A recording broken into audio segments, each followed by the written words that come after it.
Peace and blessings to the whole house, to the book people, those he called and surnamed as Israelites, and to the kingdom of the Israelites. Shalom, family. Peace and blessings to you. Hope you're having a fantastic and wonderful, great day today, as I am, as always. Thank the Father for everything that he's done for us and everything that he continues to do on our behalf. He's the one that's fighting this fight, and we're not fighting anything. We're just sitting back and watching everything that he said in his book unfold before our eyes. So I want to greet you all. I want to greet my sister, Sister Wise Society. Shalom, sis. How you doing today? Shalom, brother. How you doing? All is well on my side. Doing great. Yeah, Awesome and excellent. That's good. I've been getting my steps in. For those of you that calculate your steps, yesterday I got 20,000 steps in, so that's double my goal. Wow. Hey, 1 foot behind the other. I'll tell you, if you're into calculating your steps and you just want to change your habits, just put 1 foot in front of and the other behind in the other one until you get it. So I'm glad that I could calculate it on my phone and my watch and just stay, at it and be consistent. It was not easy at first because on average, people typically average about 3,000 to 5,000 steps a day, just so you know. And baseline for good heart health and good calorie burning is 10,000. Now, brother, see, on the app, I've seen people doing 1 million or more steps a month. My average is like 320,000 steps a month. Now, where are the people that are doing like 1 million or more steps a month, right? Because if you break it down, it's 30 days, 10,000 steps a day. You would think about 300,000 or a little bit more if you trying to be extra. But there are people doing millions of steps a month. Well, then people probably don't have no life, or they probably rich. I want to say shalom, but I got something to say though about the step thing. Okay, so okay. I have my thing that measures steps. I put it in my pocket. It's the R, so I put it in my pocket, and I was on my way back from the gym, and I forgot to put it on, and so I'm probably 3/4 of the way home, and then I said, "God dang it, I forgot to put my R back on, so now I'm gonna miss my step count." So it's funny you with your stuff, because I'm like, dang, I messed up today, so I'm only gonna get half the count that I normally would get. I wish I could do 10,000 a day. On days I work out, I probably average about 8,000, something like that. That's still good. Indeed it is. I want to say shalom to the elder, Dr. Gary Christopher. Shalom to you, elder. Hope you're doing well. Hope the Father's been keeping you sane and at peace and in that warrior mode. Because I know if they say the fruit don't fall far from the tree, so I know your daughter has a warrior spirit, and so she couldn't have got that from nowhere else but you. So we acknowledge you, sir, and glad you could make it to the show. Now I want to jump in and just say this to the family. When you typically log on and listen to our shows, you will get information that's more than likely not being shared anywhere on the earth. And we got another banger like that today. There are things that happen on the earth, and you never say to yourself, where the hell did that come from? Who inspired that? Who signed off on that? Who made that to be so that could be in your frontal lobe? It's almost like the Israelites are in a constant psyop, and we don't have the keys to know that we're in a psyop. Now I will say this: we're coming out of the hypnotrance of Christianity, the red, white, and blue, America as a nation, and it being our nation. No, the red, white, and blue America is not you, but this soil is definitely yours. That's without a doubt, because some of our people were here, and Dr. Christopher can testify to that. Christina can testify to that. I can testify to that. And you know that when you hear that you feel a certain way about here, and it's not the red, white, and blue way, but it's the way that, hey, you know what? If the book say every man go back to their own land, what does that mean? And then what does that mean for me? Right? So the information that's going to be shared today is like, man, have we researched and asked the question, where did this idea come from? Where did we get, when was that psyop pressed upon us? And it's typically something that's pressed upon humanity. It gets into your frontal lobe and you say, aha, but you have no idea where it came from. So having said that, sis, do you want to add before I let you take off on it? I actually do. Because a lot of times, it's the uncomfortable thought or notion that we try to push away, and that's the one that we need to like really lean in on, right? Like we have to move away from the comfort of imaginations, if that makes sense.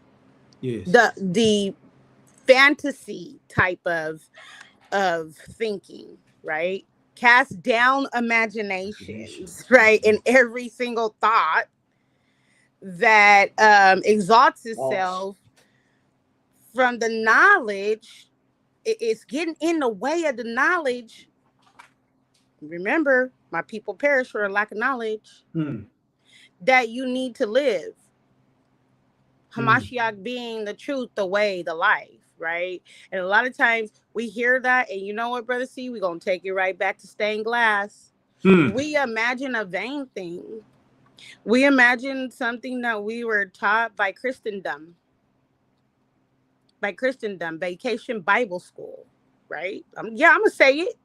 Because some of y'all got your children in Vacation Bible School, and you wonder why they ain't really, able to see the forest from the trees. They needed to be in Taekwondo or Jiu-Jitsu at the rate that things are happening in society. That's where they needed to be.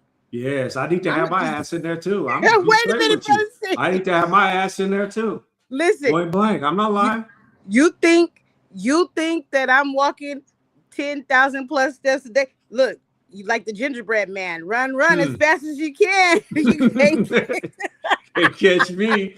I'm the gingerbread man. Oh man, you came with the only one goodness. I came in hot today, so yeah, this is what I'm saying. Like, if you were given the opportunity, if you put your child or grandchild in Vacation Bible School, we're gonna send the church bus. Don't worry, we're gonna provide them with the lunch. We're going to, give them everything they need, and then we'll drop them back off. And this will happen for a week or 2 weeks. That feels comfortable because then you don't have to worry about it for a week or 2 weeks. But what feels uncomfortable is, no, let me go over here and take them to the self-defense class every day, provide them with the lunch, and be there watching to make sure that they're getting all the moves down.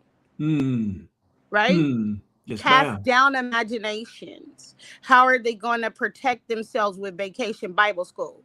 This is what, look at what Dr. Christopher put up. And Doctor, you on point, sir, as usual, as per usual. Fruit don't fall far from the tree. It's our creative nature. Now, I will say this, and I've been saying this. I've been saying this since I've been on, and I'll be saying it when I sign off. There's no people on the earth more creative than our people. Our people are so creative, we get bored. That's why you have all the musical genres that you have. It's because our people will create a genre, master it, have it, then say, oh, I'm tired of this. I'm going to move on to something else. That's how come you got all these musical genres. There's not one musical genre on the earth that don't have our fingerprints on it. And you name it, we invented it. And then you name it, we invented it. It was spawned off of what? Our creative nature. So I'm gonna let that land, but I'm gonna go to the book. Brother C, was you watching K-pop last night? No, but K-pop, no, but K-pop told the truth. K-pop, they told the truth though. They said we got our inspiration from R&B. Yeah. Okay, so that's a classic example right there. Hi, R&B. Dad. I'm saying hi to my dad. I'm sorry. Oh no, Hey, no, Dad. no, that's Yeah. fine. You can shalom your father. Yeah. All reverence and respect to him. Yep. Um, Created in his image we'll and create likeness. it. We created in K-pop. The K-pop people said, "Hey, we didn't invent this. We got this from the African Americans, the Yep. so-called blacks in America. They're gonna recognize it. We got that from R&B. Now, what have we done? Look at let's take a look. Let's look at music for a second. We had our music all the way from, you can say, from the 1900s. I'll start there and work all the way through, right? Right. And you had your different genres that came up. You had your blues, we created that. Jazz, Right. we created that. And then you had the spinoffs from that. The blues and jazz created what you call rhythm and blues or R&B, and the Motown sound and all of that was spawned from that. And then from there you had the bands. How many bands do Right. you see now playing music? How many R&B groups where they got a rhythm section, they got a dance section, and they got a harmonic section, and then they got the lead, like the Mm-hmm. Jackson Five in them, or the Silvers, or Atlantic Star. I mean, the Gap Band. Those are more the new ones, but we can go back to the Delphonics. We can go back to gosh, my mind is slipping. But you got all those great, the Temptations, Diana Ross and the Supremes. Now, what we do is we'll create the great stuff, and then we'll say, okay, I'm bored. I want to move on to something else, and then we'll spawn a new one. So nobody on this planet can sell me that the people that are here, the Africa, and I'm not talking about the immigrants, which we're about to segue into that. I'm not talking about them. I'm talking about those that was here and those that was brought over here, because those both of those people, unbeknownst to themselves, are related. The ones that was dropped off on the ship was related to the ones that's already there, and you can prove that with the book, point blank. So now, before I let you take off, I got one more diatribe to jump into, and that's this precept I'm about to share. And I was thinking about this precept a couple of days ago, and I think about it all the time. But what's inspiring about it is that it kind of ties into what you've been saying all the time. So I'm just going to present my screen right quick, and we're going to touch on it, and then we're going to move off of it. Let's say yep, window. Let's share that. Okay, so I'm going to read from the book of Daniel, chapter 12, and I'm going to read verses 12. I'm going to read just verse 4. Okay. But thou, O Daniel, shut up the words and seal the book, even, what does it say? To the time of the end of white rule. Sorry for ad-libbing, Father. Apologies. Many shall go to and fro, and the big thing here, and knowledge shall increase. So, family, you have had an explosion of knowledge with this internet widget. And they've been and really they want to turn it off. They really want to turn it off on your ass. Oh no, they Because already have laws in place. I'll talk about that. No, I'll let you guys know what they are and what to look for after my brother makes his point. But you are absolutely right. So we just connected the dots between why in the reparations articles we were looking at. Remember, we went through with the family here live some sessions ago. Mhm. They kept on putting about AI and different things, right? Mhm. So they're already putting laws into place to shut these platforms down in a major way. Yeah, and y'all don't you see it coming. However, what they've done is, as soon as they open the knowledge of everything, because really the internet is they call it the internet of all things. You look up the acronym IoT, and then they've got some other IoTs that built in front of that. But Mm-hmm. internet of all things. So internet of all things just basically means knowledge of all things, except for the knowledge that they don't want you to have, like the knowledge that you used to have when you were Israelite, so that you can manipulate things, so that you can manipulate matter, manipulate people's thoughts. have people, if they wicked as hell, drive their car off the bridge, stuff like that. And I'm not saying that in jest. So they're going to, because Vatican Roma has all that information in the Vatican. Yeah. The fake Jews have some of it. The fake Americans have, the fake American patriots with their red, white, and blue BS have some of it. Even the Russians have some, and the Germans have. Or Europe has got little fragments of it, but the bulk of it, I believe, is in Vatican Roma. But really, the bulk of it, you know where really the bulk of it is in your DNA. That's where the bulk of this stuff is. It's already encoded in you. Now, because of Christianity, because of religion, because of society, they'll tell you that, hey, you know what? Your ability to understand astrology and understand the stars, that's satanic. Don't do that. All the while the Vatican and everybody else is using that to keep you in bondage. So don't believe they lies that they've been telling you. Yeah, the Delphonics. Yep, you're right about the Delphonics. They was tight too. So sis, I got a question for the Christians, Brother C, while you talk. Go ahead. I got a question.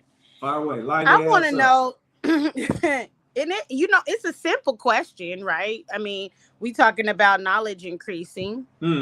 You should be able to respond to this. If you're a Christian, you should be, or a Christian apologist, what they call, you should be able to defend your beliefs. Why are there thousands, we don't even have an accurate count, of denominations, but none of them agree 100% or get along? That's something I will bring out all the time. You got 50,000 denomination of poison. Right. And you only got one book. Now, if they all believe on the same God, the same Savior, Redeemer, and the same foundational doctrine, well, why don't they all get along? Why are there so many splits? Why so many denominations? Right? Because it's false. Because it's false religion. Because you can't find it in the book nowhere. You cannot find Christianity in the book nowhere. When you read in the book of Acts, and I say this all the time, when you read in the book of Acts, they were first called Christians at Antioch. They were first called nigger at Antioch. You can replace that with that. How's that sound? How's that? But do we forget the Shema? Right? And what I'm talking about is Deuteronomy 6. Hear, O Israel, the Lord our God, he is one. That's book. Okay. Yeah, we haven't forgot. We're coming back to our knowledge, but the world thinks that they're right with they almost horse shit. With they horse shit Christianity. I'm gonna go ahead and say I don't give a damn. Listen, that's what it is. The Christianity has impacted their mind. Of course, it doesn't make sense. It doesn't make sense to have one God and so I don't, like I said, you said 50,000. I saw somebody say 50,000, 45,000, 55,000. We don't even know. I went to Wikipedia. It was 45,000 at one time, then it jumped to 50,000. And I even gave an example. You'll have somebody in a church, and it'll be a associate pastor or a small pastor, and he'll look at it and he'll say, you know what? He'll do one or two things. Dang, I don't like he getting all that money. I want to go fire up my own thing. Or he'll look and say, hey, I don't like how you taught that.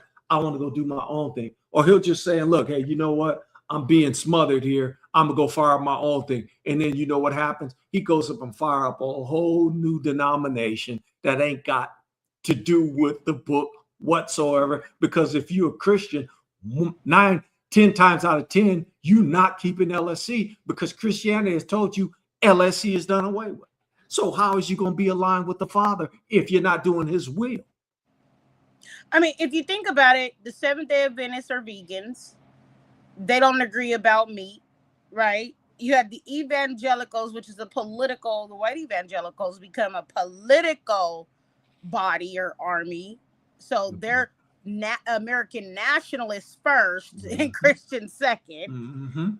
Right? But stop. No. Before you go any further with that, on that point, no, because that's a fire drill for me.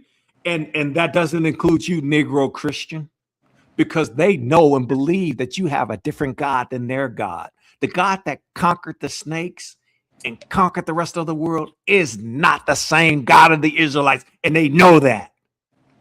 Point Oh yeah, blank. Go ahead, sis. yeah. My bad. Their white Jesus don't like black folks. Just so y'all know. Man, stained glass gets busted. That was stained glass, beautiful stained glass mosaics need to get busted out all over the earth. When I become president, I'll mandate if you got a stained glass at your church, you better bust it out or you going to jail.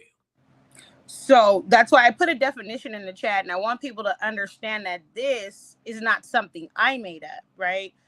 This is what we look at when we are talking in terms of social political entities or constructs.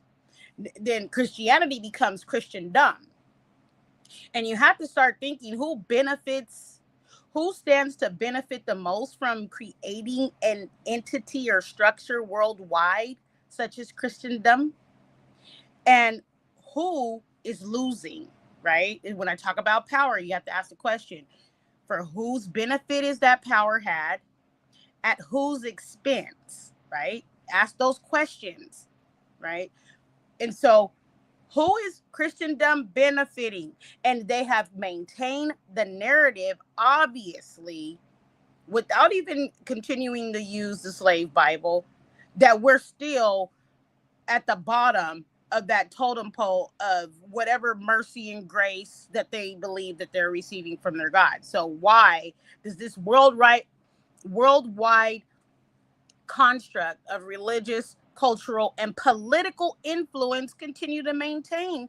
That's the only thing that the 34, 45, 50, however many denominations have in common is their, I would say, disdain for us. They can agree definition when it comes to oppressing us. The name and the definition, the name is in the definition in the name. Check this out. Look at the name. It said Christendom. Mm-hmm. Okay, so what does that mean? Does that mean what it says in the last sentence? Christianity is dominant? So does it mean Christendom actually means Christian and the dom means domination? Am I reading this right or am I not reading? Yeah, no, this is the official term. Okay. When referring to the system worldwide of Christianity. Okay. So it's Christian domination then, because that's what the dom means to me. I mean, listen, you seeing it for what it is. I mean, it's right there in front of y'all. So it's right there in front of you. But again, once again, I'm gonna say this: the information that the sister be dropping and that you're getting on this channel, you're not seeing it anywhere else. I'm gonna go to Dr. Gary's his last quote, and then I'm gonna let you rock all the way out. Dr. Gary, this quote right here from Luke is one of the ones that's a paradox for most people's mind. Mm-hmm.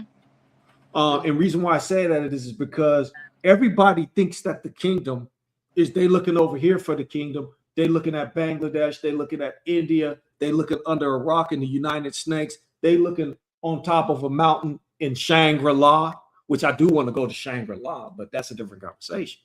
But they're looking at all these places instead of looking within themselves, because the books say the kingdom is within you. So if the kingdom is within you, what does that mean? And why is you looking elsewhere? Why?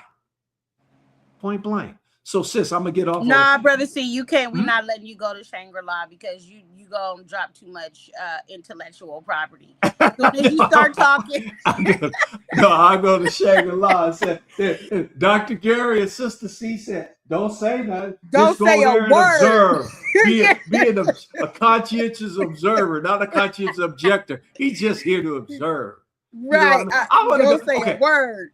Full transparency, I want to go to places before I leave, and I don't want to remote view them. I want to actually physically go to them, like Antarctica, the South Pole, Shangri-La, what's that? The mountains in Tibet, because they're of interest, right? I even want to go to the places in South America where they're seeing. I even want to go into the caves underneath Egypt, just to be an observer, not to say nothing. Because as soon as we open our mouth, guess what? The world is like E.F. Hutton with y'all. Y'all haven't figured it out that y'all liquid money on the whole earth. Y'all have not figured that part out yet. As soon as you open your mouth, people are going to record. They're going to listen. And you know what? They're going to take notes. And then you know what they're going to do? Everything that you said, they're going to go and do it. Because every time you speak, there's IPs in there, all kinds. That's why we don't put out what we're doing on YouTube. We just do it, and maybe you'll see it or maybe you won't. But the bottom line is, no, we're not exposing what we're doing, because that would be foolish. Yeah, no. That would be absolutely nuts. But you do have to be careful. So I got the mandate from you that when I do go to these far off places, I can't say nothing. I have to be like a mute. Probably have to put tape on my head, around my head, million rolls of tape. Matter of fact, I was reading an article about the Buddhist monks all having to go to rehab. They had to shut the temple down because they was listen, they was tested positive for some type of drug. I believe it was LSD or methamphetamine. Right? So, they're going to secret. So they're using them to do some mind tapping that they believe, helps to take them to a place of I think, with LSD. Exactly. MK Ultra type stuff, but kind of controlled, because they got the controlled substance, and they know specifically which demons they're trying to get power from. Right. Basically. Exactly. That's the way I see that. Right. Because you can't be going on no trip talking about, okay, you're gonna bring back all of this great wisdom and knowledge without some baggage, if I can say it that way. Well, no, you need to understand that the territorial nature of demons and their influence, right? Before you go anywhere. This is a travel advisory from your sister Wise Society. Before you go from county to county, you need to understand that the demonic behaviors may change, right? This is why I appreciate our brother Enoch, because he showed how he dealt with the fallen. He wasn't afraid. He showed how he dealt with it, right? In the most eloquent way, I would put it, right? How he's dealing with these entities, not out of fear, but out of the power and authority granted to him by the Most High, same Most High that our likeness and image is in, right? And so why wouldn't we believe that we could learn from Enoch the way to deal with certain entities? Because we don't believe the book, by and large. But I remember I'll put it succinctly. I don't believe the book. You do not believe the book by and large, because if I did, I wouldn't do some of the foolishness I do. But by and large, people say they believe. They acknowledge the Father with their mouth. Well, what does it say?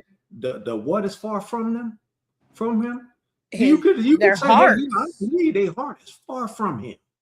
And that's why Mashiach can say, hey, depart from me, you worker of iniquity. I never use. It's going to be a lot of questions that hear that cold phrase. That's a cold phrase. At the end, I can't even imagine doing all this stuff. And in my mind, I'm believing that what I'm doing is the right thing. And then to find out, depart from me, you worker of iniquity. And the list was very simple. When I was thirsty, did you give me some water? I'm just going to paraphrase. When I was hungry, did you give me food? When I didn't have clothes, did you provide? Did you help? When I was locked up in that prison because the oppressors just didn't want my population to be free, and didn't want the men to be free, especially to procreate, did you write? Did you see about me? Because did you say something when you flooded my neighborhoods with all these drugs? Did you say anything when you separated the people that was here and the people that came over on boats? You separated them. You killed the men. You raped the women. You raped the children. You built what you would call hatcheries so that you can hatch or make other babies so that you can feed to alligators with alligator bait. Did you say anything or do anything about Devil's Punch Bowl where you killed 20,000 and it was the North that did it, not the South? America got a track record. Or what about Lake Lanier, where you stole Black people property and then flooded it out, and now when people go to that lake, they mysteriously die? Speaking of that, and so as you do unto the least of these, my brethren, you do unto me, is what Hamashiach said, and he's relating himself related himself using terms of family terms like paternal terms, brethren. You done unto the least of these, my brethren, you have done unto me. Now, I have been noting a lot of media. Maybe it's just at a heightened point, but when you started speaking about the crocodiles and alligators and the, way that they had did our babies, using them as gator bait, I started thinking about these recent drownings. Right? Are they trying to evoke the same thing that they were trying to evoke the swamp lake gods that they believe in, to try to evoke those water spirits that they believe in, right? Is that really what we're watching? Because it's a ritual for sure, and we don't know, but we need to really be able to spiritually discern things instead of listening to the mainstream narratives about what's going on, because we wrestle not against flesh and blood, even though we do wrestle with what appears to be flesh and blood. And so I was thinking about the rapid growth of these deaths by drowning of our boys, okay, in bodies of water. And it made me really think about the gator bait from back when, right? So I don't know if they're connected or correlate. I just saw that in my mind's eye, and I continue to just say, like, this is a ritual. Well, it's a perfect segue to what you're about to hit next. But it's one of those things where you have to ask yourself the question: well, where did this type of thing actually come from? Was this something that they brought over from Europe, or was this a wicked device that they crafted just for this specific people? It's probably both, right? Okay. They brought their practices with them, and whoever they need to craft them for, they are going to. But obviously, it's going to be us. I mean, these are pagans, right? Pagans. They had those ritualistic practices to begin with. That's just in their nature. That's who they are, right? And so the sun is tearing them up, though. I'll tell you that. Look, I got joy in my heart. So I'll be walking around smiling in the sun and be raising my face up to the sun, and I see him in cars driving by. I bet they'd probably be saying, "What is that nigger doing?" Well, he's enjoying the sun too. Don't you wish you could? Right. And I was. This is like gonna be my last point before we move on to the document. But I have put a post out on Facebook talking about the laws, policies, and codes that the United States created to have a racial category or demographic. And if I started getting the riffraff in my comments. You already know. Okay. And this one guy says, well, we built it, we designed it, you can go back to Africa. So, I'm looking at that. Brother, see, I'm about to tear him up, right? Excited. Oh, he right? opened up the door, whoop ass. He opened up his own can. He purchased a can of whoop ass for free. Go ahead. So, first of all, I told him, if you designed, built it, and did all of these wonderful things, let me see you do it again. 10 to 12 hours in the sun. I'll wait. Better yet, your business is between the Black and Caspian Sea. If anybody don't know what's between the Black and Caspian Sea, it's the Caucasus Mountains. Okay. Your business is between the Black and Caspian Sea. Go ahead. You got to get there by boat. I hope you have the travels you deserve. Okay. Now, I don't even know if they're going to make it on the boat because it's too hot in the sun to tear them up. Nope. So then you have to question how the inorganic got upon the earth with the organic. And I'm just going to leave it at that. Yes, ma'am. But in their minds, they believe the narrative and the lie and in the vain imagination that they built everything, designed it, and owe us nothing. And that's why we have these reparations talk on the Descendants Weekly, talking about reparations and what does it actually mean to have a legal remedy, right? Not just saying, hey, hand me, 50 coins in a piece of land, no. we need to look at that legal remedy being congruent with the harm, injury, and the duration of harm and injury that those that we experienced and have never been compensated, and the wealth that was built. But just know that when you're talking about these legal remedies, the lawless people don't care.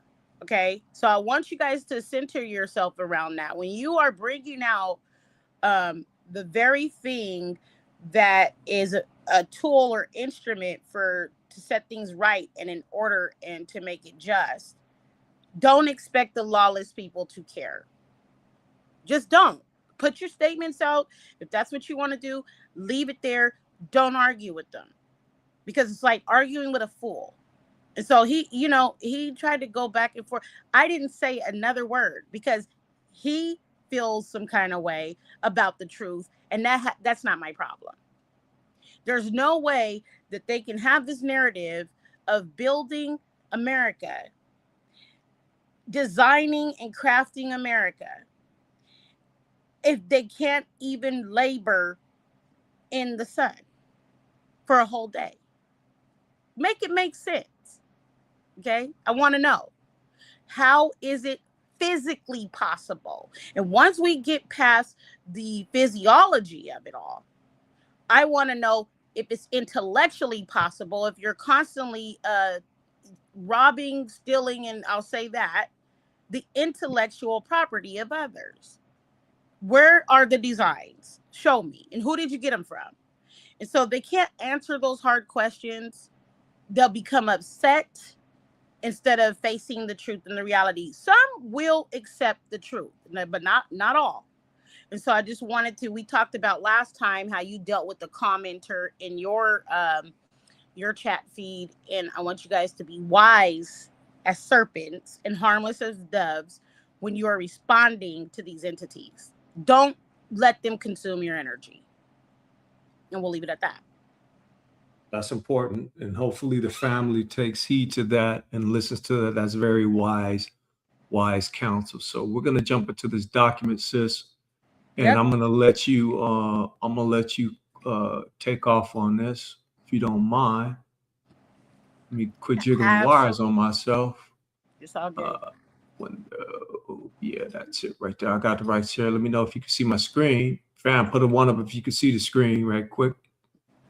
If you don't mind indulging your brother, see? Yeah, put a one up. Let's put a one up if you can see the screen, please. Just to make sure that I'm doing it right. Because y'all know I'll be jiggling wires on myself. And look, I'm going to take us off the screen. Is that okay, sis? Yep. I see that we have viewers, but we need people to engage so that we can know if you see the screen. Because I'll start talking and won't even know if you can see it. I could see it, so let's go ahead and rock out. Can you see it on the light? Yeah, okay, yeah. Okay. Mm-hmm. All right. So I'm going to bring you right back every time because I want you guys to understand how to navigate the codes that they are trying to utilize to bind you, right? And we talked about how the Universal Declaration of Human Rights is voluntary. It's not enforceable. There isn't a UN army or military per se that's going to go out and compel or force through, military force countries to comply with the Universal Declaration of Human Rights, which everything stems from as far as UN work, right?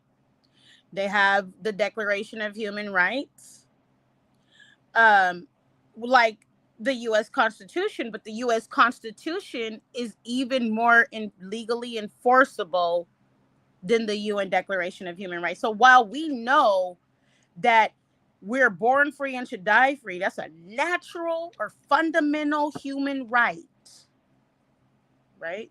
Along with others, the ability or freedom to procreate, right? To have certain types of environments, not flooded with a whole bunch of biochemical warfare byproducts, right? People start talking about data centers, et cetera, et cetera. I'm not going to go into that. I'm just talking about human rights.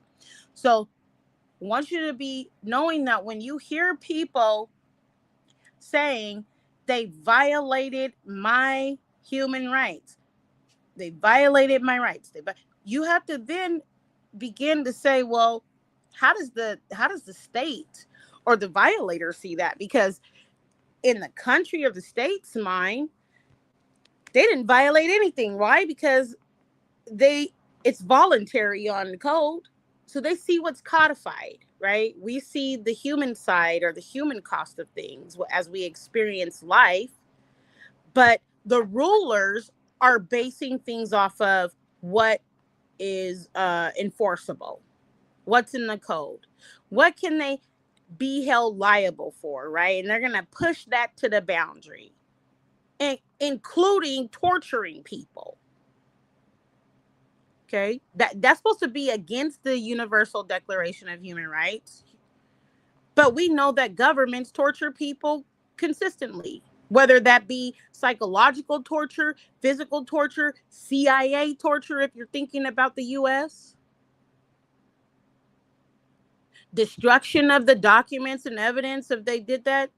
And so do you think that those people that they tortured didn't believe in human rights? Yeah, but who was going to come in and save them?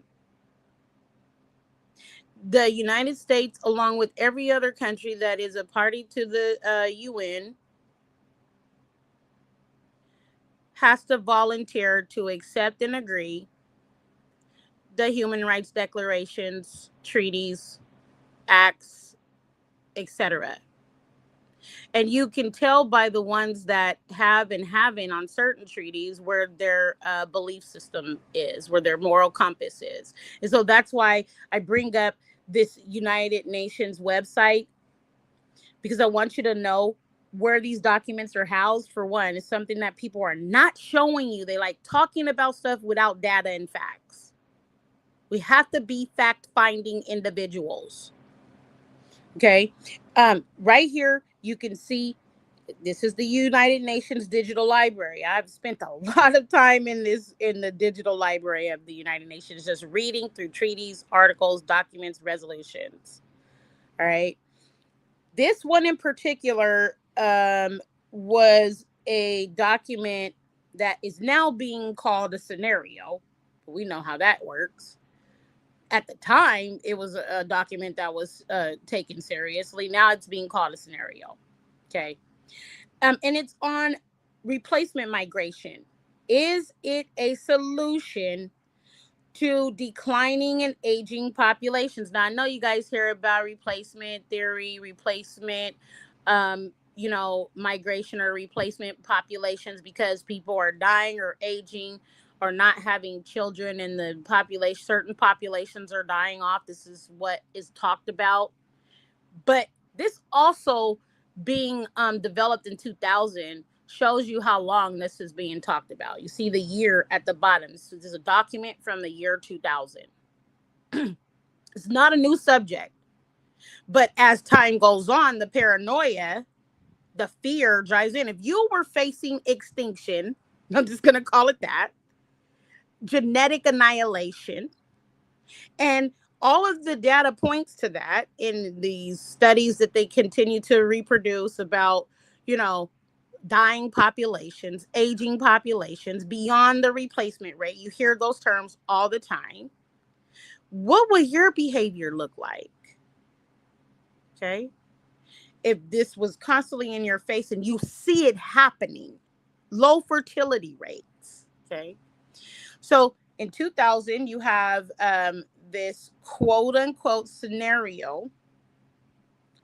If you could go down, I'll show you what they looked at. Here's the summary. Okay.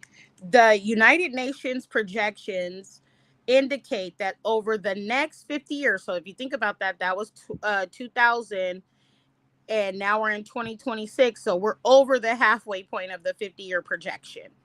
Okay. The populations of virtually all countries of Europe, as well as Japan, will face population decline and population aging. The new challenges of declining and aging populations will require comprehensive reassessment of many established policies and programs, including those related to international migration. What is international migration? The movement patterns, right? It's where immigrant you hear often. International migration. Sometimes the Census Bureau of the U.S. Puts out documents about domestic migration. They're looking at how people move around the United States from state to state. Okay. And so these policies and programs established with regards to international migration, focusing on these two striking and critical population trends, the report considers replacement migration for 8 low fertility countries: France, Germany, Italy, Japan, the Republic of Korea, Russian Federation, the United Kingdom, and United States, and 2 regions, Europe and the European Union. So, I mean, you might as well say the EU. That's all of them. Okay, You know what I mean? hold on. I highlighted United Snakes for a reason. Mm-hmm. Because we've been stuck on 13% for the last millennia, and I know that there's more of us here in the United Snakes. Absolutely. Number one. But point number two, when they say that declining birth rate and aging, they're not talking about the book people that's Nope. here. They're talking about the European. So they should have made this, and the European in the UK, because you got Negroes, or you got our people in the UK now too, or you got Africans there too, a bunch of Africans, based on this whole plan that you're breaking down, is in the UK now. So when they say the United States, they should say the European portion of the United States. Am I reading that right or wrong? Yeah, you're reading it right, because you have to. This is a thing that is a point that needs to be made, right? Disaggregate the data if you can, right? What populations are they talking about demographically, meaning race and ethnicity? How much time are they projecting? Because they can look at birth rates, aging population rates, and death rates to come up with these numbers. Okay. They have been, I don't know if you guys have noticed lately, really talking about low fertility rates. As a matter of fact, I'm going to talk about it just based on the U.S. Propaganda alone. The United States in the recent year and a half have been talking a lot about why there's been a decline in teenage pregnancy, as if now it's a problem. Have you guys heard that or noticed that? They've been bringing out this data about low rates of teenage pregnancy as if it's a problem now. Because maybe what they realized was that they shouldn't have, put the cart before the horse. The low fertility rates are not changing. The birth rates are not increasing. And we're talking about certain populations. And this is not a new problem. If you read through some of the past presidents who signed land settlement acts for Europeans, they put in the condition or the term that they would have 2 or more children in order to keep the land, trying to grow the population, trying to stimulate that growth. And so when you see certain policies, they're attempting to try to incentivize population growth. That's part of what is discussed in this replacement migration document. How can we provide policies, land grants, a year of paid, whatever it is, income, whatever it may be, social welfare products, food stamps, welfare, They're looking at how to grant the dying populations social welfare products to incentivize and reward baby making. How about that? Because what else can you do? So this document that you see that is quote unquote a scenario is actually a policy and a program that is in place, and you can see the way that different countries are utilizing this information to try and spark population growth, but it hasn't worked, and they're in year 26 of the projection. So my question is, again, if you're the dying, aging population beyond the replacement rate, which means the future generations are not going to be able to grow to increase your population, so ultimately there is a thought about die off. If you're that people group, if you're that population that is facing annihilation, what would your behavior look like? It looked like how these people acting right now, because you got two layers of it.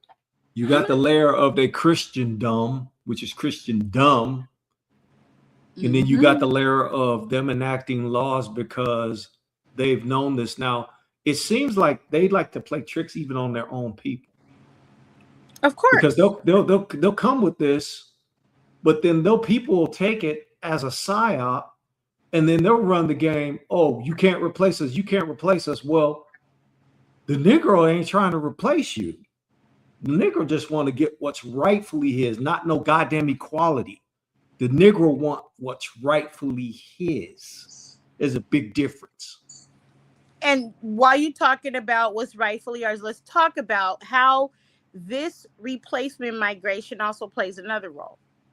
Because what they begin to discuss in the document, it is 143 pages. If you guys want to read it, you can go and read it on your own.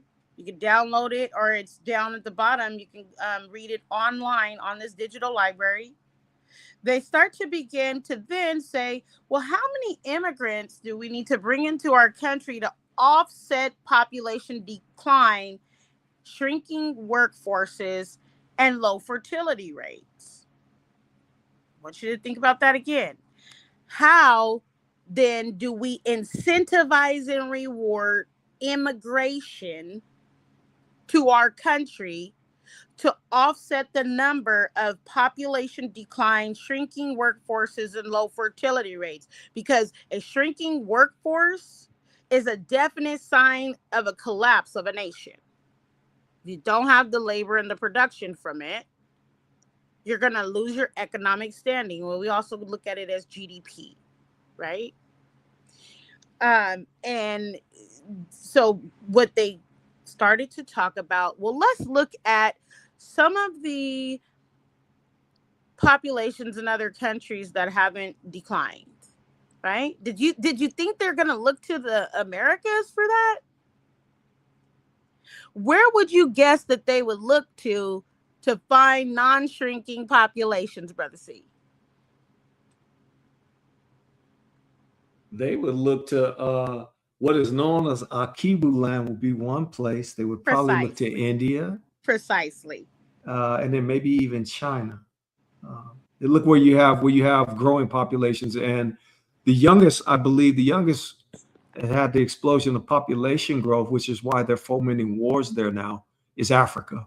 Absolutely. And so they incentivize them to come to their countries and, help with the workforce, the low fertility rates or reproduction. So we see this agenda where a lot of people call it a mixed race agenda. You see commercials and everything glorifying that, right? And this didn't just start, but I want you guys to see the official policy behind it. And then the government will turn around and say, no, we didn't do that. That was just a scenario we ran. Yeah. Like for instance, you see the European nations now, they up in arms because they got so many immigrants there, right? Exactly. But they're the ones that incentivize them to come.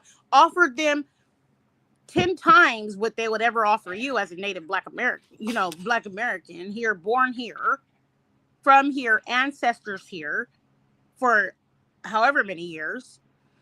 And they'll say, come get this free housing.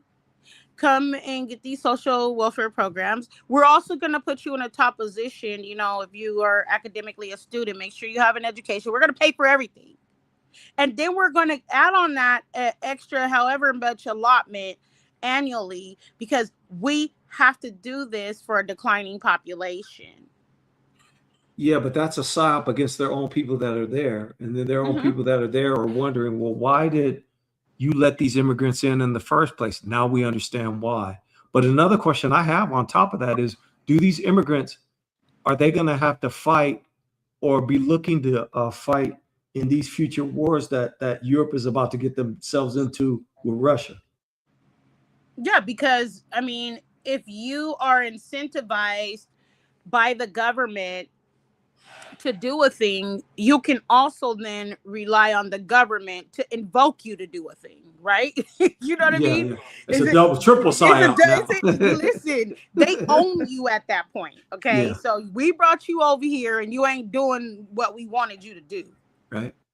Okay. Or you see this thing, well, with this replacement migration document, just call it for what it is. Let's stop using that high tech term. Let's use the term that everybody uses, replacement theory. Can we use that? Well, yeah. I mean, it has been used, but it's also been misused in the way of some white of nationalists, the white nationalists, right? Trump. But also some of the white nationalists are telling the truth, and they're showing you their fear facing the annihilation, right?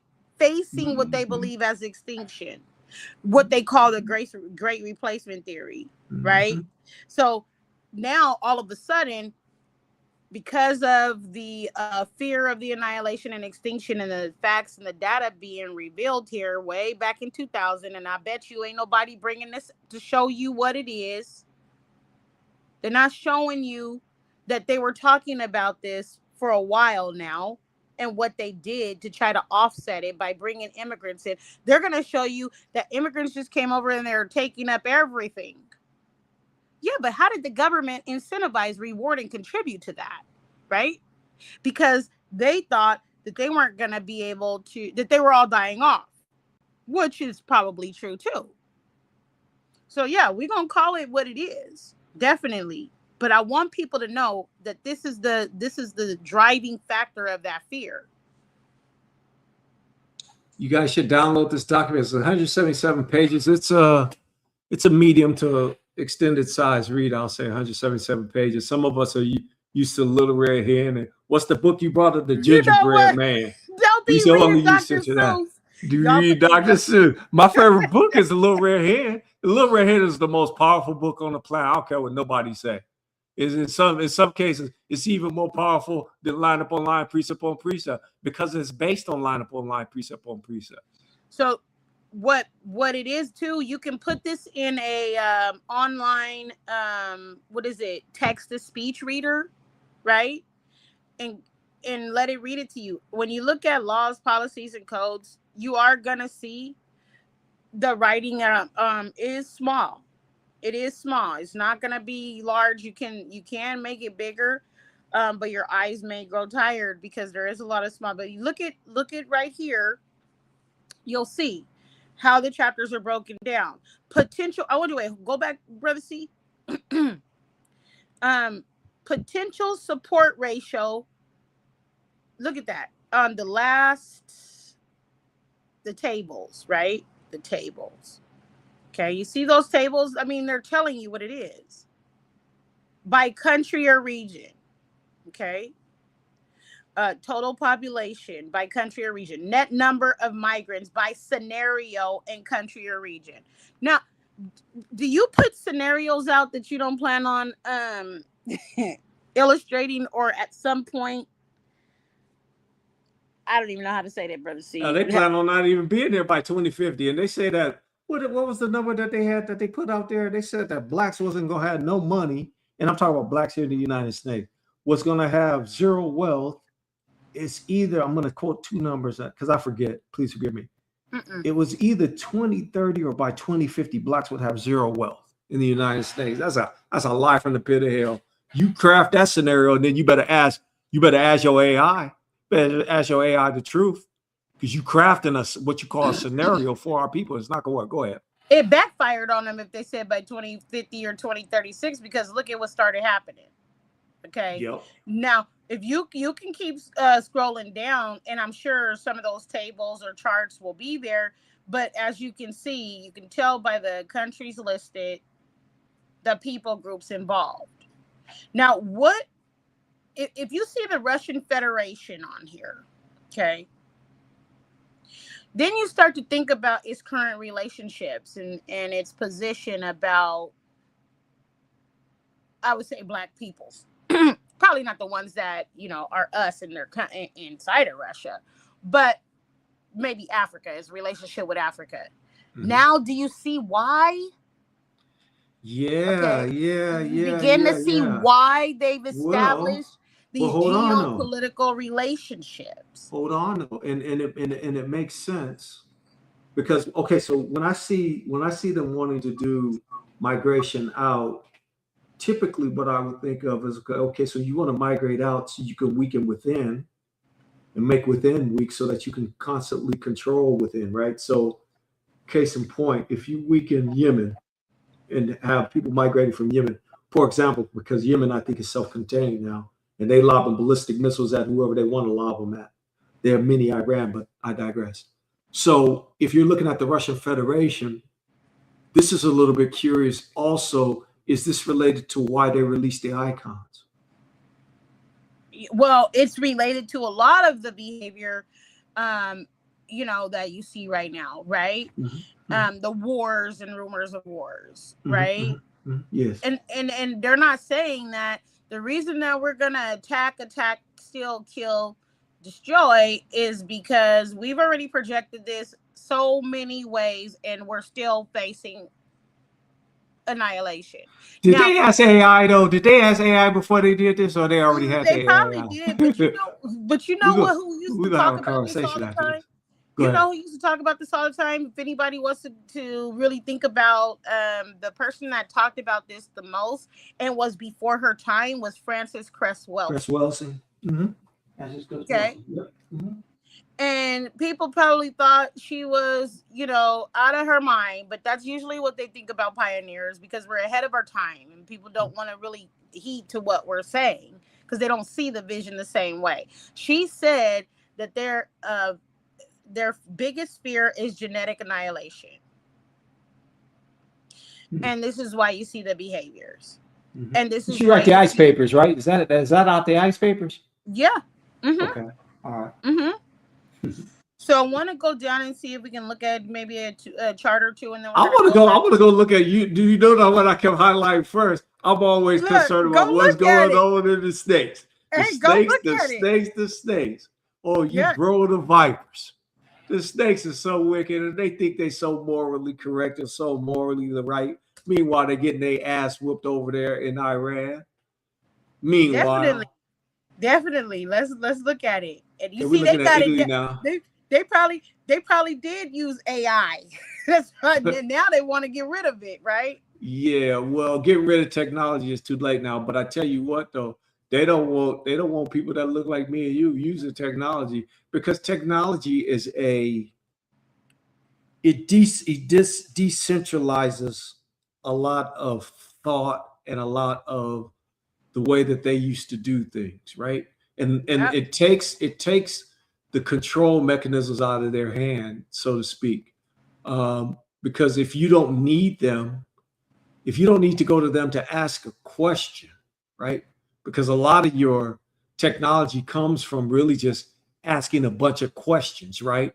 And then you get refined in your question asking. Now, if you were to go to someone who has all the information, they wouldn't tell it to you. They wouldn't tell it to you. They might sell it to you. Go up a little bit. Let's see what the summary says for the United States before the table.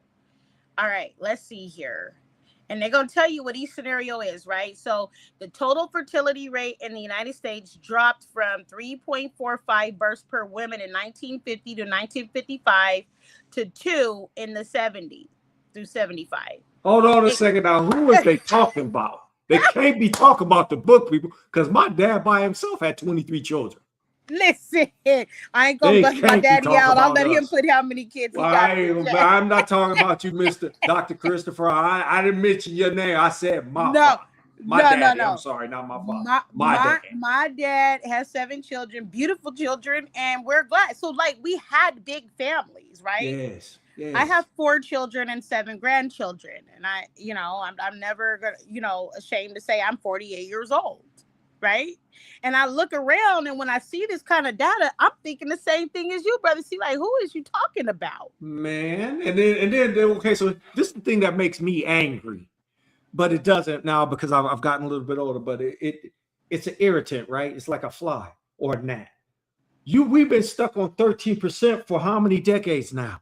And That's you a mean we lie. ain't moved past that needle for since you had incubators where you would incubate us and had breeding clinics and breeding factories because we were a commodity just like hogs. Are you talking about Cabbage Patch Kids? Yes. You know what? You know, listen, they gonna start jiggling wires if we bring up orphan trains and Cabbage Patch Kids, brother. Hey, listen. See, this is why this place is so wicked, because they done did everything imaginable to the people that was here, the people that was brought over. I'll make that distinction all the time on purpose. Pharaoh tried to wipe you off the face of the earth, and you're still here and you still multiply. You got to be the people of the book just on that, because there's no other people on this earth that could have went through what we went through here in the United States, and that we still, it's still some of us brothers and sisters getting drowned and getting hung, getting beaten by the police, getting caught up in sundown towns, which all praise to the Father when He destroyed them, and He's been destroying a lot of them recently, if you haven't noticed. Oh no, I mean that when we talked about that 20,000 plus death in Europe. Yes. Because of the heat wave, I was like, oh, okay, I see you. Yeah, somebody pronounced something. Now, you see where it says that the period of the late 70s and early 80s when it hovered around 1.8. So you see the United States initially calculated 3.45 births per woman in 1950 to 1955, and then 30 years later it started to hover around 1.8. Now I have a question, and it may offend some, but I don't care. How do white women in the United States in particular, who are the descendants of slave owners, expect their bodies to encode procreation when they weren't willing to care for their young and breastfeed their young when back in the times of making the mammies do it, right? Like, just you have to think about the physiological components of what you did to yourself at some point, right? If you are having a child and you refuse to feed and nurture that child, don't you think your body's gonna, if it's an intelligent design, say, you know what, then you don't need no more. You don't need no more, and that becomes encoded in your DNA, like they try to say that trauma is in ours from epigenetics. Yes. Okay, so we have to look at the opposite side of that coin. Okay, what's happening to them because of epigenetics? So when people start to attempt to project certain realities and curses upon us, we can see how they flip and hit them instead. And I cast it back to sender anyway, right? You're not talking about me and my people, and we can clearly see what you're afraid of. That's why I'm bringing it out. See, this information right here is smoking out the beehive, the wasp's nest. I saw that picture earlier. I saw that. Yeah. And don't think I know me watching. I see you. Yeah, we smoking out the wasp's nest right now, because this information for life expectancy, fertility, is the internal struggle that increases their fear of annihilation. Francis was right. Yes. Okay. And so You see the total fertility rate has continued to be around 2 children per woman. Life expectancy at birth, meanwhile, has risen from 69 years in the 1950 to 55 to 75.7 years in 1990 to 1995. As a consequence of these changes, the proportion of the population aged 65 or older has risen from 8.3% in 1950 to 12.5% in 1995. And the potential support ratio has declined, meaning the workforce, the labor force, the ability to pay Social Security. Where do you think they get their economic policy from and ages, right? Mm-hmm. This is not just the scenario. It's a mathematic formula. It's a calculation that is used by our government. So you saw back in, I can't remember the date, but it used to be what, 60 or 60 younger that you could get your Social Security benefits that you paid into, and then they kept moving the goalpost. Mm-hmm. This is part of the reason why, because you have an aging population with no one to replace the workforce, right? So when you think about even like terms like the baby boomers, why is that terminology used? What years are they talking about? And you see that listed here in the quote unquote UN scenario. Okay. And you see, and the potential support ratio declined from 7.8 in 1950 to 5.2 in 1995. As a point of comparison, the potential support ratio was 15 in 1990 when 4% of the population aged 65 years or older. So the population used to be younger at some point, of the larger part of the population, but that size particular generation grew older, right? And the next generations weren't reproducing as much. And so as you can see, the scenarios are going to be explained. And then it says, look, by 2050, look at the scenario paragraph right in the middle, it starts saying, accordingly, the total population of the United States is projected to increase continuously from 267 million in 1995 to 349 million in 2050. The results of the 1998 United Nations projections are shown in the table. By 2050, out of this total population of 349 million, 59 million or 16.8% would be post-1995 immigrants or their descendants. The population aged 15 through 64 will increase slowly from 174 million to 214 million in 2050, although not in a monotonic fashion. The population that they're talking about is how they're looking at how to increase the population by immigration policies. Okay. And then you wonder why there are immigrant rewards and incentives that the people that have been born and their ancestors were born and labored for are not receiving. They're in all of these scenarios. I want you to just start thinking about that, right? The fact that, you know, my parents may have a hard time after they worked and labored to get their Social Security, retirement, and get asked all these questions and have to fill out all this stuff. And the immigrants and their descendants are incentivized through Social Security acts, social welfare programs, right? Here's the question I asked you earlier, and I'm gonna ask it now because you were go ahead and go down to the chart. So you can go to the chart, Brother C. Mm-hmm. Yeah. Can you hear me? Yeah, I can hear you. Okay. Yeah, no, I wasn't necessarily wanting to go to the chart. I was wanting to. Okay. I had a thought, and you know what happens? Sometimes you have a thought, it goes away, so it probably wasn't too pertinent. So, yeah, no, you said you had a question you wanted to ask me earlier, and then I didn't hear you, and so that's it was something that you and I discussed in the backstage. Oh yeah, there it is. It came back. Thank you. So if all of this stuff is enacted from policies that come from the UN, but in reality the UN has no power, how is it that the UN is able to push and enact all of these things when they're virtually powerless?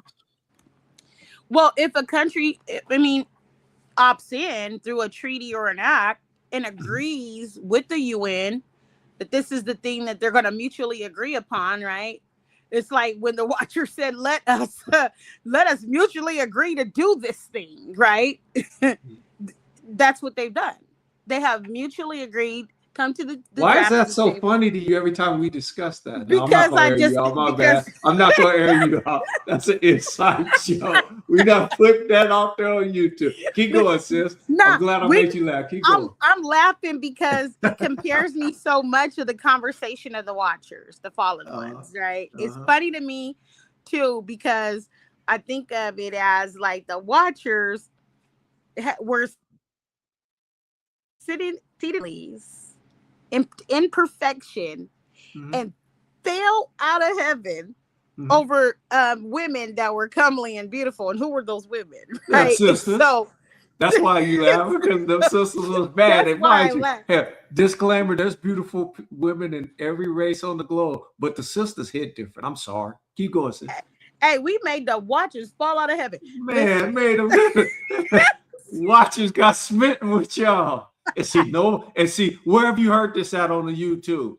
Where have you seen you find me a channel where they talked about the Watchers and the Watchers said, hey, them sisters look good. We need to go holler at them. Watchers are entity. Talking about hollering at a sister, and then them same Watchers asking another human, hey, can you talk to the Father about what we done messed up down here? Yeah. Ask Enoch, can you draft a petition and read it to the Father for us? Yeah. And what were they pleading for? But listen to what they were pleading for. They were pleading on behalf of their Nephilim children. Right? They wanted their children to live forever. Man. Okay. So if you think of the fact that the Watchers are bound to within the earthly realm, they cannot activate anything in the heavenly realm. That's where their binding is, in the earthly realm. Got they silly ass locked out. Right. And the fact that they have not been eternally judged, their pleadings are on behalf of their children. Okay. I want y'all to just think about that. I don't know how you're going to receive it, but that's what they were pleading for. They wanted their children to be able to live amongst organic beings without consequence and until the end of the time. Now let me ask you another question. Now, since we're looking at this chart and we're talking about immigration, I want to focus on the snakes right now. So the snakes have been immigrating people from South America for free, and they've been somewhat immigrating Africans from war-torn places, people from the Caribbean and whatnot. They're here now. Because I always wondered why there was a lot of Africans here. And if you watch sports, you'll notice a paradigm shift in that professional sports, football and basketball will have a lot of Africans playing now. But those Africans, by and large, grew up here in the snakes, right? So you've had this mandate because they're dying out. But then at the same time, Trump enacts ICE and he want to kick everybody out, save us and them. So are they infighting against themselves? Are they infighting against the policies that they enacted? Because it seems like I've noticed this for the last decade now, that there's been, at least the last decade, there's been infighting amongst themselves.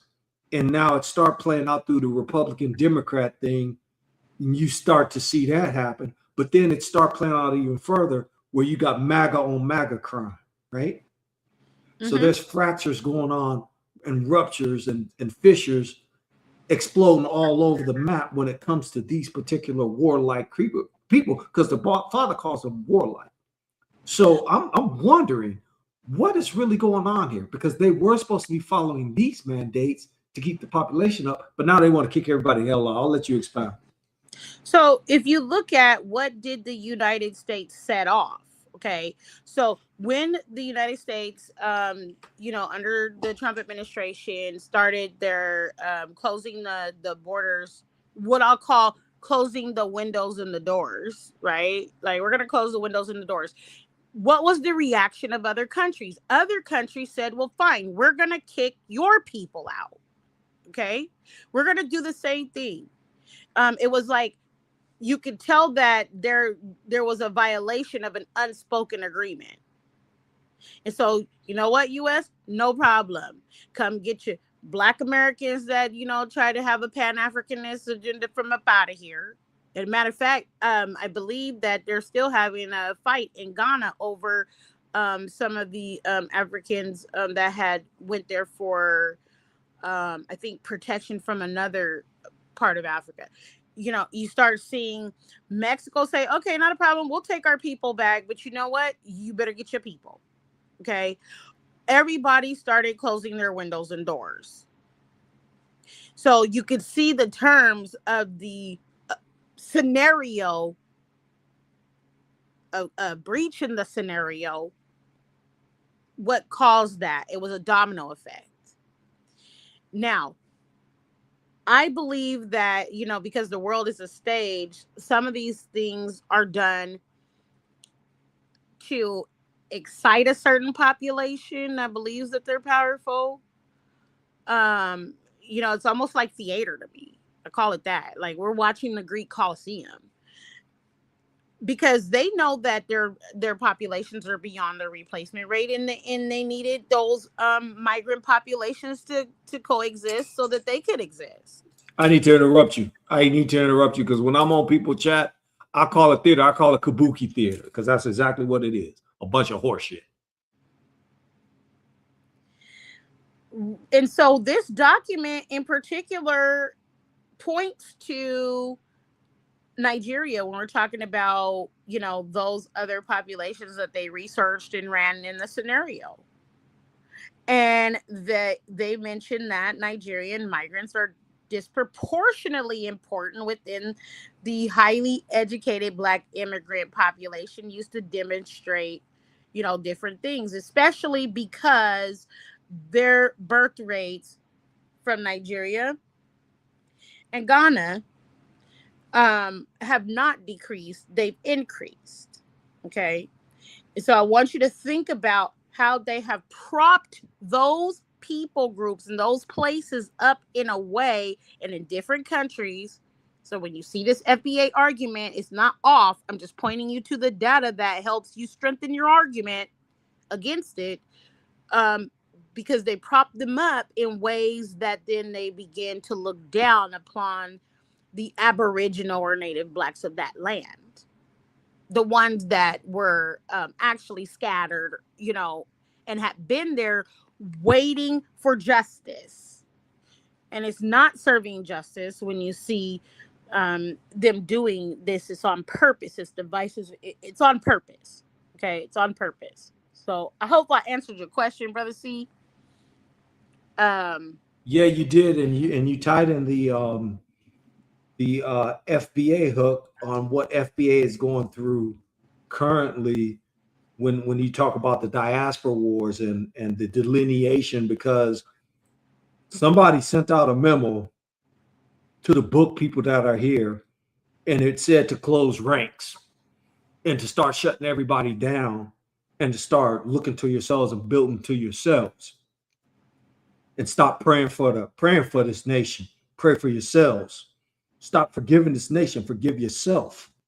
And so you're becoming more self-aware, more aware of who you are, even though you might be a Christian, even though you might be an atheist or a Pan-Africanist. The memo went out. The boycott, the wealth transfer from the Asians who disrespected us and been disrespecting us since time immemorial. Well, we like, okay, well, I can't eat Chinese food now or Asian food now, wherever it may be, Thai food. I guess what I got to do now? I either got to go to one of my family members that make it, or go to Google, get the recipe, then go to Sprouts or Traders, get the goods, and make it myself. And that's what I've been doing. Because I do like Asian food, but I don't eat meat. I'm not a meaty. I'm not a carnivore. But the vegetable dishes is tight. I like doing stuff with tofu, fried tofu. I love that. But this is all part of that same thing, sis. Go ahead, bring it out. And so this is why I said, like, the UN looks at Nigeria as a significant, or the parties to it, as a significant source of global labor supply due to its high fertility rates and rapid population growth, rather than as a nation requiring replacement migration. Okay, so I want you just to think about that. This is the way that they view it, as a resource. Mm-hmm. And we have to get in our minds that when, the United States or the European Union say they're favoring the Nigerians because of this reason, they, in a sense, codify the incentives and rewards that then the Nigerians internalize, mm-hmm. and stay in proximity to whiteness. And that's mm-hmm. why. That's where the rewards mm-hmm. are coming from, mm-hmm. right? Now, I'm not giving any excuses or passes.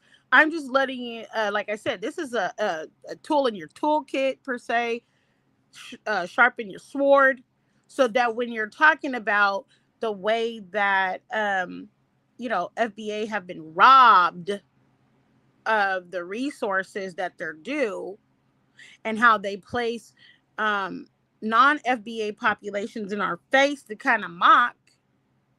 Here's one of the replacement migration scenarios that they've been enacting since 2000. And Nigerians get over here and be talking all kind of slimy against FBA. It's so pathetic. It's amazing. It's amazing how the diaspora wars have gotten. And I used to look at them people as my brother at one time, in my ignorance, but not no more. I only got one group of brothers. I only got one group of sisters, until otherwise noted. And that's those I rock out with. That was here, and those that was brought over here in the continental United States of America. Those is my brothers and sisters. Now, it's not to say that I don't have brothers and sisters in the Caribbean. It's not to say that I don't have brothers and sisters in South America. And it's not to say that I don't have brothers and sisters in Akiba land. But right now, I need to, until I see your birth certificate, and if your birth certificate like mine say, oh, your father was a Negro. Oh, your mama was a Negro. Not your father, your dad was a Negro. And your mama was a Negro. We need to start asking people, well, let me see your birth certificate. Because we're closing ranks. Period. Now, if you rock out with us, okay, cool. We'll accept you. But we the exceptional ones on the whole earth. So we need to be discreet and discerning when we accept people into our ranks. So that we don't accept somebody that's going to undermine the cause, if that makes sense. I'm going to let you rock out, sis. Go ahead. No, I just want to continue to, if you want to go down, right? Like, you guys see this information. I didn't make this information up. I'm pointing you to the information so that your knowledge can increase, right? And you could go down and know that countries have their own reports. Like, I'm sure that the Census Bureau has put out so many reports about domestic migration. I've looked at them. I've also looked at fertility and replacement, types of information that's used in different theories, right?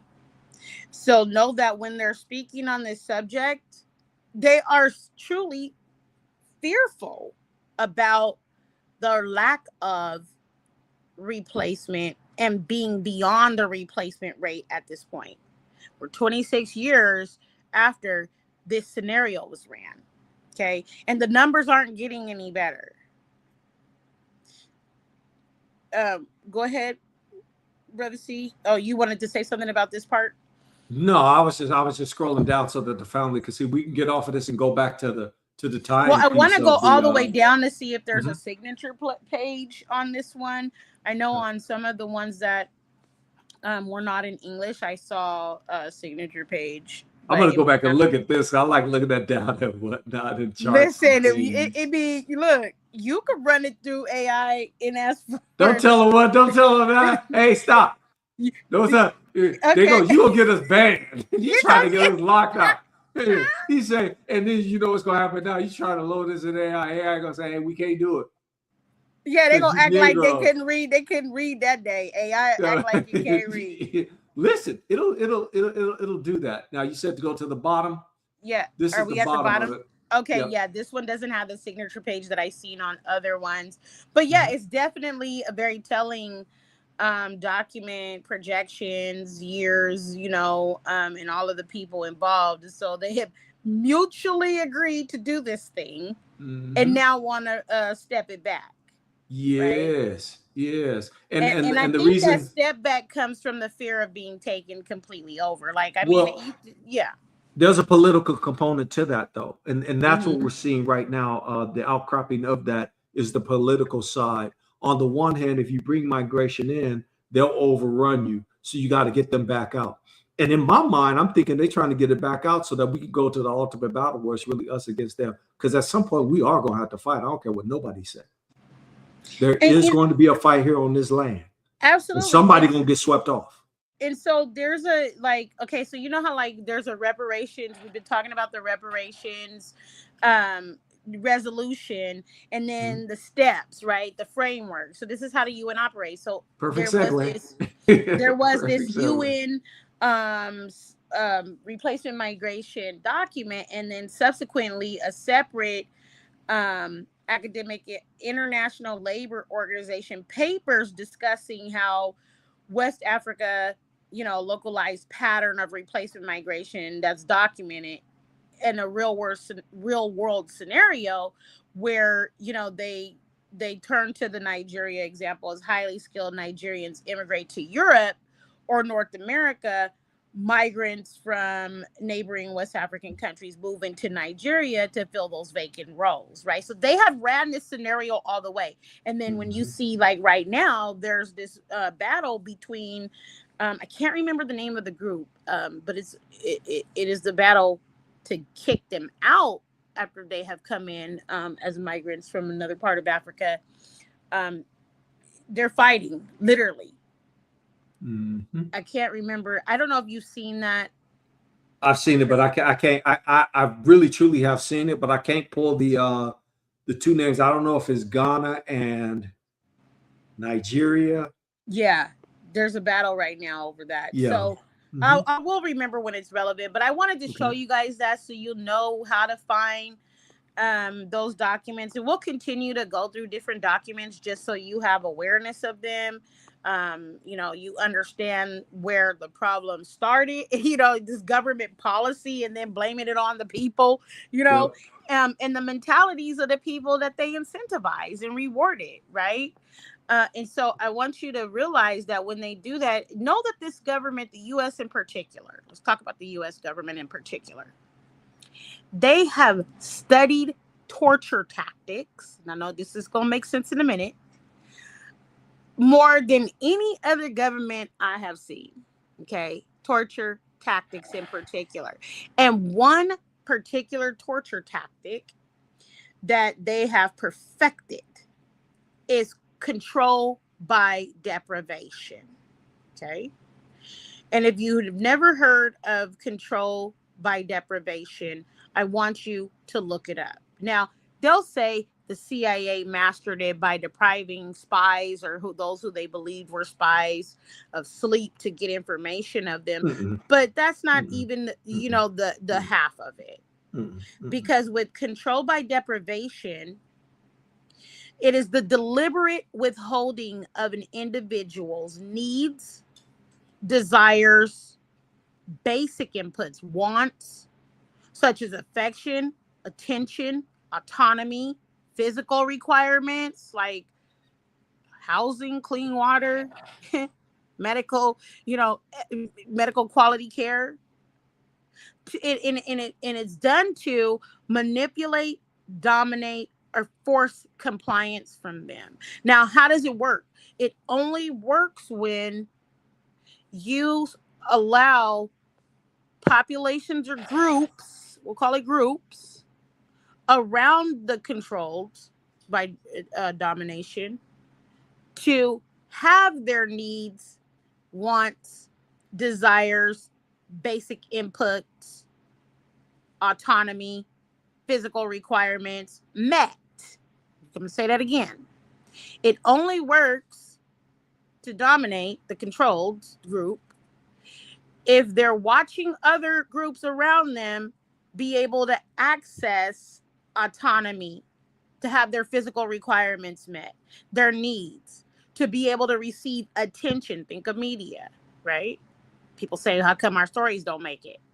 So control by deprivation, which was is documented CIA tactic, and they're going to say sleep deprivation, but they didn't just use it for that, is exactly the way that they have learned how to dominate and control. Because what is the group that is deprived going to do? They're going to want to try harder to have their needs, desires, and basic inputs, physical, requirements met, right? They're going to continue to pursue autonomy, self-determination.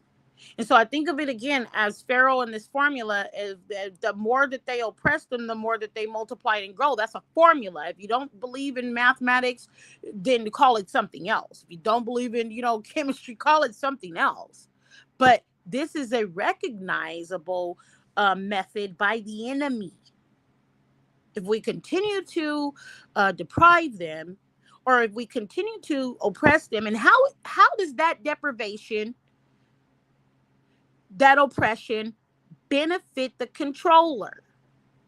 Just think about that. I'm going to say it like this. If we are the oppressed group and they know that we have this blessing of multiplication under oppression, what some people will call innovativeness and creativity, how does it benefit the controller to continue to dominate and control the group that has the blessing of fruitfulness and multiplication, even under oppression? But see, you can That's answer how that. right there is how you know who the book people is right there. Ain't no other group on earth gonna face the trials and tribulations, the harsh, vile treatment, the torture tactics, oppression, repression and suppression, whatever you want to call it, wickedness that we have faced, and continue to be fruitful, multiply, and be able to make something out of literally nothing. Let me Sometimes ask you something. the rappers Where did call it a Hitler dollar say he out of got his 15 torturing cents. from? Who? Hitler. Where did he say he got his torturing methods and methodologies from? You're gonna have to answer that, because I actually don't. He came around. He got that from the snakes on how they treated the so-called African Americans, the so-called Africans that were here and got brought over here. He got them tactics from them. Yeah, he learned how to maintain control, domination, and power dynamics by. Yeah, I believe it. Yes. I believe it. Yes. And so you guys are dealing, I want you to know what you're dealing with, right? And they have terms that they study this. I didn't make the term up, control by deprivation. If you put it inside of Google, brother, see, I'm laughing because you say they're God, right? Man, will you quit asking, telling God to give these people answers to things? Yeah, Google is God. I coined that. Yeah, I coined that years ago. Because you could go ask Google and it'll give you the answer. I mean, it's just like that liar, the Bible answer, man. He's a liar, but again, I digress. Go ahead, sis. If you put this inside of the information in Shalom, Yashadik, and Victoria, I see you. If we put this information in, then you're going to see control by deprivation. And if you scroll all the way down, it's going to say on Wikipedia in particular how advertisers and marketers recognize that the group that is controlled the most. Yeah, we'll just go to it. We're going to finish up the UN framework document today.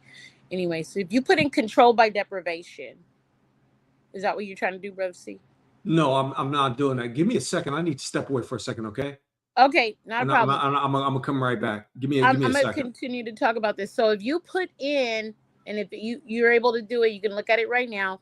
If you put in control by deprivation, okay, and you look at the method, you're also going to see where there's an aspect of consumerism included. What they have noticed is that the group that is controlled because of their desire for self-determination and control of their own lives and experiences, they will begin to consume more, purchase more. And so advertisers and marketers um, have monopolized on this idea, right? You know, it's been studied. This is what I'm going to tell you. And it's known. You might not have known. It's not, this is what they didn't teach you in school. This is what they didn't teach you in school. And so the effects of control deprivation, the social effects, I'm going to read it. Research has demonstrated that individuals, this is the Wikipedia version that's on the right, where the guy is bent over in that little image, that individuals that have suffered from control deprivation are more likely to use negative social stereotypes and connotations when making judgments on individuals after having been deprived control. When subjects were asked to describe an individual, the subject was more likely to use negative social stereotypes when describing certain people and jobs that can be considered of lower socioeconomic class jobs. In a set of studies, subjects were asked to describe a comedian and an archivist. One set of people were subject to a scenario where they were control deprived, this treatment group. We're more likely to describe the archivist in a negative manner relative to the control group. This causes particular issues through racial stereotyping. Okay? They've studied this thing to a T, y'all. And so, as well as social class effects, studies have highlighted how institutionalized stereotypes within social classes may be exaggerated through lack of control. So the people that are being deprived to be controlled are the ones that are exaggerating some of the stereotypes about themselves, even. So I want you to see how people mess with your mind through different tactics. And this is a documented CIA torture tactic. Now, I'm not saying that you're imagining the oppression by far, but I just want you to really think about what is the reality and what has been, you know, put in you by various tactics. And the U.S. is really, really good. Like my brother brought up, even Hitler looked at the U.S. as torture tactics to copy some. Is really good at the psychological aspects of controlling behavior. You might not believe it, but if you start to study what they are studying, you'll see that it's all documented, these control groups. Now, and then it goes on to say about information processing. You can look at that, but you could also look at the product acquisition. So I'm going to go ahead and read this while my brother had to step away. People more strongly linked to situations where they're able to feel stronger connected and influenced. These feelings are compounded when people are suffering from control deprivation. In line with the compensatory control theory, individuals will resort to a wide range of strategies to regain control. Okay, this is in the Wikipedia one. These strategies do not have to be linked to the source of the control deprivation. Individuals will aim to complete different unrelated tasks. It's on the right at the bottom where the guy picture is bending down. Is what I'm reading off of. These individuals will aim to complete different or unrelated tasks that is under, and we'll finish this up after this one. Product acquisition. Okay, you see it after right there. I'm about midway. Let me see. Individuals will aim to complete different tasks. me see, that's sentence, probably like sentence 2 or 3. Or unrelated tasks that the individual is able to gain control over. A study, remember I told you they're going to study you, they're going to study you in life and in death. Look at what they're doing with Henrietta Lacks case, cells. Her family can't even control the information or the cells. A study where subjects were asked to complete simple, meaningless tasks of deciphering a stimuli when visual noise allowed the subjects to regain control through completing simple tasks that give a reliable and desired outcome that reaffirms a level of control that was previously missing. This is hypothesized to be effective in restoring mental strength as it provides evidence to the individual that they are able to influence the world around them and that they do have an intrinsic level of control and belonging. As a direct result, individuals are more likely to purchase and consume products that link to their intrinsic need for control. Now, you tell me that the capitalist society has not studied our consumer behavior and linked it back to control by deprivation. I just want y'all to see that, right? Brother, see you there? Okay, so this is something that I just wanted to bring out. Again, you guys are gonna have to go read it. I can't read the whole document today, but go read some of it for yourself. It's advertising companies. This shows how advertisers and advertisings will aim to capture these elements to appeal to their market. All right. And so, again, you should be reading through the frameworks information that we dropped into the chat. I'm only able to cover so much.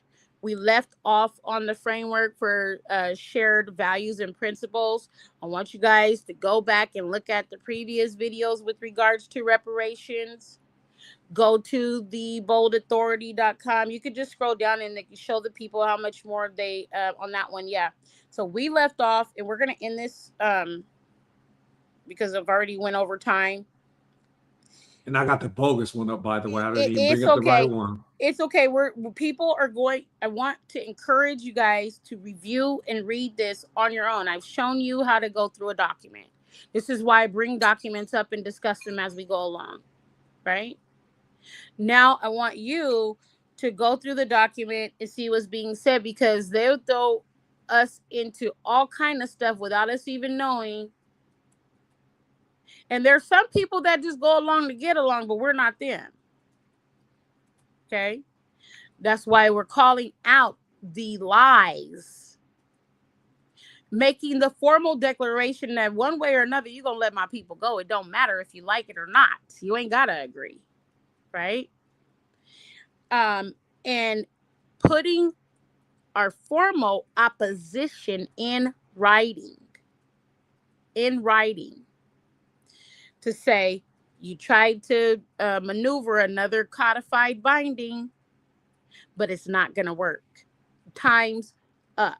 So if you haven't visited the website, theboldauthority.com, but I want you guys to think about, after what we just went through about the replacement migration and the policies and incentives, what makes Ghana believe that they can come out, even though they haven't even paid reparations, and represent us in this matter, right? You see the mentality. How did they, get the French government to go along to get along, right? The Vatican being in proximity. Is it because those are their incentivizers? So we know that the African Union doesn't represent us in this issue, and they haven't reparated for the monies that they received for their involvement. And it's hypocrisy for them to then stand up and say, we want justice, and not even, consider the justice for the people that were harmed. What are they requesting justice for? So this is our pushback. Take some time to go through the site. And with that being said, I'm going to turn it back over to you, Brother C. I'm sorry to keep you all over time, but I want you to share this information out, because the platform ain't going to do it, but the Father going to create the algorithm to do what it need to do. Yes, yes, yes, yes. I appreciate you, sis. I want to say what's up to Yash. Yash, hey brother, it was good. It's good seeing you. I can't. I'm looking at the chat, the comment section that I have in the background, and it's not. You're not showing up anywhere on there for some odd reason. So when she said Yash, I went to the actual live stream to see if that was you, and it was you. So I'm saying shalom to you, brother. Hope you're doing well, and hope the Father has been keeping you as usual. Love you, and hope you're doing great. Sister, I appreciate you and the commentary. And like I've been saying, take this information and share it with your family so that you can empower yourself. It's not to empower Salt of the Earth, because Salt of the Earth Productions has been empowered. We've been empowered, and we will always be empowered. And so it's not about us getting views, although they have distilled our numbers down to a trickle and our viewership down to a trickle, because the algorithm has said our people would rather see train wrecks, and our minds, the minds of our people, would rather see train wrecks versus getting information and knowledge that's going to help you build the kingdom. You had Dr. Christopher earlier, one of our elders, say, "Hey, the kingdom is within you." Y'all done heard me quote that phrase all the time. If the kingdom is within you, well, why are you looking outside of yourself? If the kingdom is in Yash and Sister Christina and Dr. Gary Christopher, my brother Elisha, my brother Najid, and my brother Karab, if the kingdom is within those people, why do I need to look to the white man to build the kingdom? Why do I need to look at the Indian? I got to look in the mirror, look at myself, then look at those people who name I just called to say, hey, what can we build together? Because anything that we build is kingdom work. Kingdom work ain't just jumping on YouTube. Kingdom work ain't doing what Creflo Dollar and TD Snakes is doing and that liar Joel Osteen. That's not kingdom work. That's the broad gate that leads to destruction. Point blank. Christianity is the broad gate that leads to destruction. But brother, see, you know what? We're over here all giving you a gift of information and knowledge. We ain't asked for nothing, man, but this to be shared. You getting laced up with billions of dollars a game off of this channel. I'm on record of saying that. If you go through our catalog, you'll get $1 billion worth of game. And the algorithm got us so pressed that, hey, no, we don't want what these niggers are saying getting out. Because if they do, they're gonna change the hearts and minds of men and women. Point blank. And I know that's one of the reasons why we ain't here to be no camp. We could have been a camp decades ago. We done seen camps where we from fire up, and we had communications. Well, not congregations, because I love my camp brothers. But I say all that to say we're not your normal Bible study. We're not your typical Israelites. The game that you get off of here, you're not gonna get nowhere else. I know that. And so the game that you're seeing about reparations, I guarantee you this: if we don't get picked up in the algorithm, some nigger or nigress, or I'll say how the white man said, some nigger or niggeress is going to pick the information up 5 years from now, and they're going to be quoting the same stuff that we quoting right now. Meanwhile, we're going to be on some other plane. I guaranteed you that. Because we done already had people come in and watch what we was putting down, and then they go to their major channel and give a little bit of snippet of the game, but don't even give the people a solution. Most people don't even know that the UN is a front for do what you do as thou will. The UN is a front for these nations to do as thou will. If they want to pick up what the UN charters are putting down, they can. If they don't, they give the UN charter the middle finger and keep it pushing. Point blank. So I'm going to end on that. Unless you got something else to say, sis, something else to add. Dr. Christopher, it was great seeing you on again, and appreciate you, sir. Thank you. I don't have anything else to say except for recognize that you are being given information, and that has a time window too. That has a time window too, right? Right now, knowledge is increasing. Act upon it. Yes. Act upon it. Yes, you better act upon it and build something. Build something that the Father put in you to build, and you know what it is. And this has been another Salt of the Earth production.